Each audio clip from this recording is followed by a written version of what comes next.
Brave. It's not a word that most people really associate with me when they meet me or even when they've known me for years.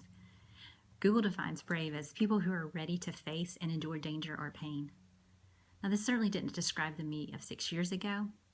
Oh, sure, I had endured some physical pain, some emotional bumps in the road, that sort of thing. But I typically lived a safe life. I ate my organic produce. I flossed my teeth every day. I drove within the traffic laws, kept my family safe. Safe. That's how I lived, not brave. And then I met my nemesis. Our church was going to New York City on a mission trip, and they needed a female. And they were desperate. It was kind of like the one person who could save the trip. And I fit the profile.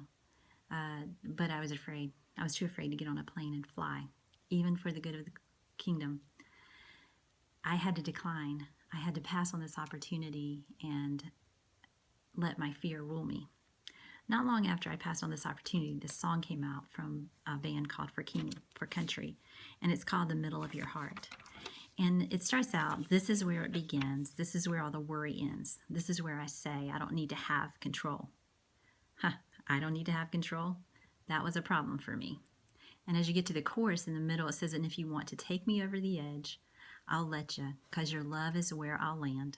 I want to be right where you are, in the middle of your heart. And this is what I wanted. This is what I wanted more than anything, to be right in the middle of God's heart, to be right where He planned for me to be.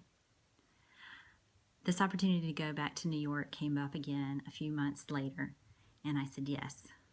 And I can remember sitting on that airplane, waiting for the engines to crank, my heart racing. But these words, I just want to be right in the center of where you are, Lord. I want to be in the middle of your heart. And He kept me close, and He kept me safe. And that didn't only serve me for that plane ride, but in the things that were coming up the pike in the years that followed that, the loss of a loved one, the agony of a child who decided to walk away from his family and from his king, those things help shape you. But it's because the Lord put in me a desire to be brave that helped walk me through that.